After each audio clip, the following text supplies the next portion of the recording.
The day I found my bank account empty, I was already drowning in grief. James had been gone for exactly 1 month, taken too soon by a heart attack at 42. The inheritance money, nearly $2 million from his life insurance and savings, was supposed to help me rebuild. Instead, I stared at my phone screen in disbelief, the balance showing zero where there should have been 7 figures. Oh, looking for something. Diana's voice dripped with satisfaction as she leaned against the doorframe of what used to be James' home office. My sister-in-law had moved in temporarily after the funeral, claiming she needed to help settle her brother's affairs. Now I understood her real motive. "What did you do?" I asked, though I already knew. Diana had always hated me, convinced I'd married her beloved brother for his money. The fact that James and I had met when I was a struggling artist and he was just starting his software company meant nothing to her.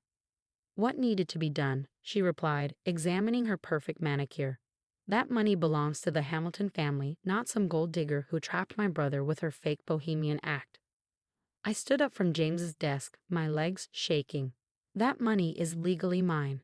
James left it to me." Diana laughed, the sound sharp and cruel. "Good luck proving that." "The transfer was completely legal. After all, I had power of attorney while you were too busy grieving to handle the estate properly." She was right about one thing. I had been lost in grief, barely able to function in the weeks after James's death. Diana had swooped in, offering to handle the paperwork, the accounts, all the crushing details that come with losing a spouse. I trusted her because she was family, because she was all I had left of James. What a mistake that had been. "Why?" I asked, my voice breaking. "Why would you do this to me?" Diana's perfectly made-up face twisted with contempt. "Because you never deserved him. Do you know how many times I told James he could do better? That he needed someone from our world, not some paintbrush-wielding nobody who couldn't even sell her art?" Her words hit like physical blows, but something else caught my attention. The small red light in the corner of the room, barely visible behind a family photo. James had installed security cameras in his office 6 months ago, after a break-in attempt. Diana didn't know about them. He kept the installation quiet, not wanting to worry anyone.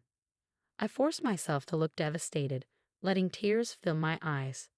"You're right," I whispered. "I never deserved him." Diana's smile widened, victory written across her features. "Finally, you admit it. Don't worry, I'll put the money to better use than you ever could. The Hamilton Foundation will thrive under my leadership." She turned to leave, then paused. "Oh, and you should probably start packing. This house belongs to the Hamilton estate now. I'll be serving you with eviction papers tomorrow." As soon as she left, I moved quickly to James's computer. The camera system was state-of-the-art, recording everything to a secure cloud server that only James and I could access. My hands trembled as I logged in, praying the system was still active. It was. Not only that, but the past month's footage was all there, including Diana's systematic dismantling of my life. I watched in growing anger as she made calls, forged documents, and finally executed the transfer that emptied my account. But there was something else too, something that made my blood run cold. 2 days before his death, James had recorded a conversation with Diana in this very office. I clicked play, holding my breath. "You can't be serious." Diana's voice crackled through the speakers. "A baby? With her?" "The fertility treatments worked," James replied, his voice filled with joy I'd never get to see fulfilled. "Hannah's pregnant. We're going to have a family, Diana. I thought you'd be happy for us." "Happy? That she'll trap you forever with a child? That your money will go to her spawn instead of where it belongs?" "Enough." James's voice hardened. "I'm warning you, Diana. If anything happens to me, Hannah gets everything. I've made sure of it. And if you try to interfere..." The recording cut off there, but my hand was already on my stomach, protecting the secret I hadn't yet told anyone. The baby James would never meet. Diana hadn't just stolen my inheritance, she'd stolen my child's future. I picked up my phone with steady hands and dialed my lawyer's number. "Andrew, it's Hannah Hamilton. I need you to come over right away and bring someone who specializes in criminal law. I have evidence of fraud, theft, and possibly something much worse." Diana thought she'd won. She thought she'd taken everything from me, but she'd forgotten one crucial detail. James had always been smarter than her, always one step ahead. And now I had proof of everything. Within hours of discovering the video evidence, my living room had become a war room. Andrew Chen, my lawyer, sat reviewing the footage while Maria Santos, a criminal attorney he'd brought with her, took detailed notes. "This is beyond fraud," Maria said, looking up from her laptop. The timing of James's death, combined with Diana's actions immediately afterward, it raises serious questions. I felt sick. You think she might have? We can't make accusations without proof, Andrew cut in quickly, but we can use what we have. The footage shows clear evidence of fraud, forgery, and theft. That's enough to get the police involved. But I had other plans forming. Not yet, I said quietly. I want to give her enough rope to hang herself first. The next morning, Diana arrived with an eviction notice, just as she threatened. I accepted it meekly, playing the part of the defeated widow. "I'll need a few days to pack," I said, letting my voice shake. "And there's something else you should know." Diana raised an eyebrow, impatient. "I'm pregnant," I whispered. "It's James's baby." The color drained from her face. For a moment, her mask slipped, revealing something dark and dangerous beneath. "You're lying." I pulled out a sonogram, the one I'd been saving to show James before he died. "I have proof." Diana snatched the paper from my hands, her perfectly manicured nails crumpling the edges.